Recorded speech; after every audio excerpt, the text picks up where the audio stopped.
Break के बाद आपका स्वागत है। अब बात करेंगे बाजार की। आज कारोबारी हफ्ते के पहले दिन बाजार में जोरदार जोश रहा। सेंसेक्स निफ्टी अच्छी बढ़त पर बंद हुए। सेंसेक्स 560 अंक चढ़कर 73,649 पर बंद हुआ। वहीं निफ्टी 189 अंक चढ़कर 22,336 पर बंद हुआ।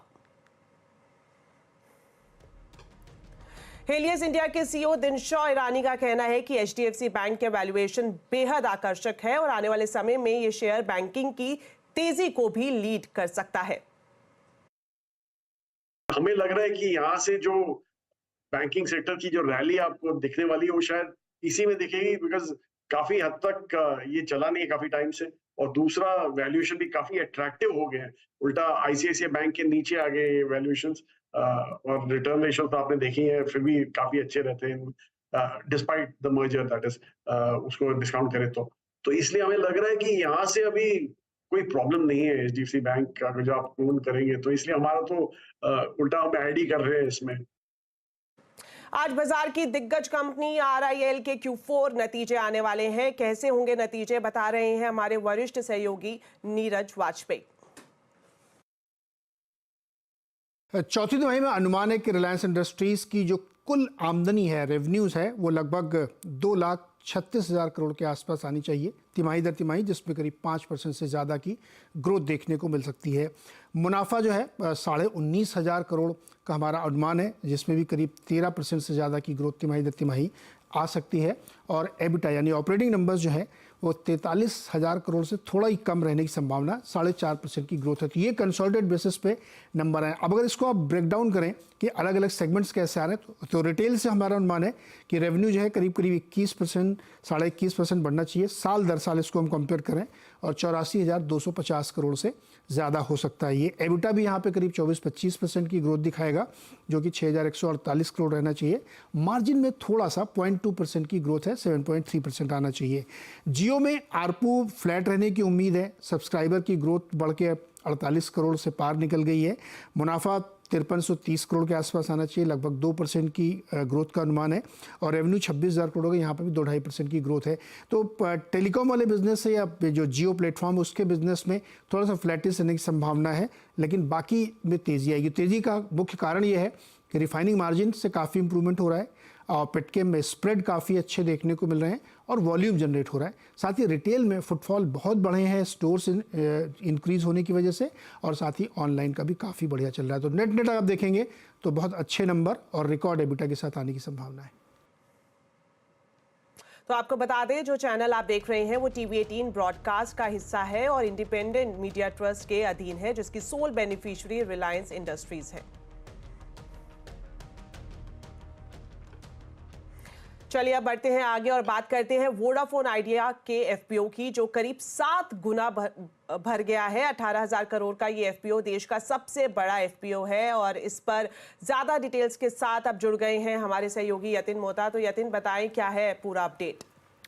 वोडाफोन आइडिया के एफपीओ की जो आज क्लोजिंग हुई, बहुत शानदार तरीके से आपको होता हुआ दिखाई पड़ा। पूरा का पूरा एफपीओ सब्सक्रिप्शन, अगर आपको ध्यान है तो एफपीओ के लिहाज से भारत का सबसे बड़ा अभी तक का एफपीओ वोडाफोन आइडिया का था, लगभग 18,000 करोड़ का।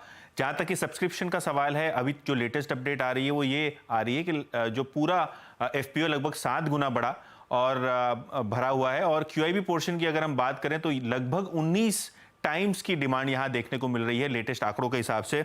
और अगर हम रिटेल पोर्शन की बात करें तो वहां भी लगभग 1 गुना सब्सक्रिप्शन, और एचएनआई कोटे की बात करें तो लगभग 4.5 गुना सब्सक्रिप्शन वहां देखने को मिल रहा है। अगर आपको ध्यान है तो वोडाफोन आइडिया का जो एफपीओ है, प्राइमरीली 5G नेटवर्क और केपेक्स के लिए ये पैसा जुटाया जा रहा है, जिससे कंपनी की जो नेटवर्क क्षमताएं हैं वो पूरे भारत भर में बढ़ाने की सोच है।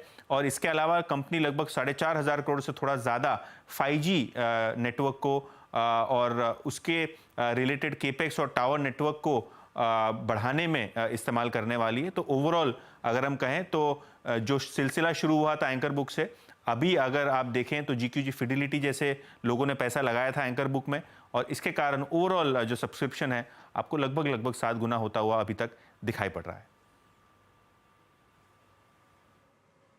शुक्रिया यतिन इस पूरे अपडेट के लिए। बढ़ते हैं आगे। हांगकांग और सिंगापुर में एमडीएच और एवरेस्ट मसालों के कुछ प्रोडक्ट्स पर रोक के बाद अब भारतीय फूड रेगुलेटर एफएसएसएआई भी इसकी जांच करने में जुट गया है। इन मसालों में एथिलीन ऑक्साइड नाम का एक केमिकल पाया गया है जिससे कैंसर का खतरा है। ज्यादा जानकारी के लिए अब बात करते हैं हमारे संवाददाता रोहन सिंह से। तो रोहन, सबसे पहले बताएं पूरा मामला क्या है और अब जो फूड रेगुलेटर है वो किस तरह से जांच को आगे बढ़ाएगा?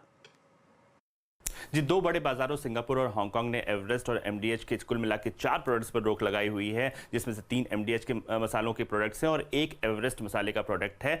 और जो कारण पाया गया वो है कि इसके अंदर एक केमिकल पाया गया एथिलीन ऑक्साइड, जो कि पेस्टिसाइड्स के थ्रू आता है और जो कि कैंसर कॉजिंग पाया जाता है। इस मामले में हमने भारत के फूड रेगुलेटर एफएसएसएआई से बात की और एफएसएसएआई का कहना है कि वो इस पूरे मामले को उन्होंने संज्ञान में लिया है। वो जांच करेंगे 2-3 मुद्दों पर। पहली चीज, जो प्रोडक्ट ये कंपनियां सिंगापुर या हांगकांग में बेच रही हैं, क्या वही प्रोडक्ट भारत में भी उपलब्ध है? और दूसरा कि ये जो केमिकल है और ये जो पूरा मसाले हैं, क्या वो भारतीय फूड स्टैंडर्ड से मेल खाते हैं कि नहीं, क्योंकि अलग अलग कंट्रीज का जो स्टैंडर्ड है वो अलग अलग होता है। और अगर ये पाया जाता है कि इसमें भी जो एथिलीन ऑक्साइड की मात्रा है वो जो परमिसेबल लिमिट है उससे ज्यादा है तो इस पर कार्रवाई की जा सकती है। लेकिन फिलहाल इस मामले में जो स्पाइस बोर्ड है उससे भी जानकारी मांगी गई है। कुल मिला के एक्सपोर्ट इंस्पेक्शन काउंसिल है जिसकी जिम्मेदारी है एक्सपोर्टेड जो भी फूड मटेरियल जाता है उसकी जांच करने की, उनसे भी सलाह मशवरा कर रही है एफएसएसएआई। लेकिन जो मैंडेट है वो ये है कि जो भारतीय बाजारों में मसाले बेच रही हैं ये कंपनियां, वो भारतीय स्टैंडर्ड से मेल खाती है कि नहीं। इस बारे में हमने इन दोनों ही कंपनियों को चिट्ठी लिखी है, उनसे सवाल पूछे हैं, लेकिन अब तक हमारे पास जवाब नहीं आया। जैसे ही आता है हम आपको इस बारे में अपडेट करेंगे। लेकिन कुल मिलाकर फिलहाल इन दोनों देशों में रोक लगाई जा चुकी है इनके 4 मसालों पर और भारत में इस बारे में जांच होने वाली है। तो चलिए, फिलहाल बुलेटिन में इतना ही, लेकिन जाते जाते आपको बता देते हैं कंज्यूमर अड्डा के आज के टॉपिक के बारे में। मोबाइल कंपनी वीवो का सर्वे बताता है कि स्मार्टफोन पति पत्नी के रिश्ते बिगाड़ रहा है। क्या आप भी ऐसा महसूस करते हैं? क्या है रिश्तों पर फोन का बुरा असर? जानने के लिए जरूर देखिए हमारा स्पेशल शो कंज्यूमर अड्डा शाम 5:57 पर।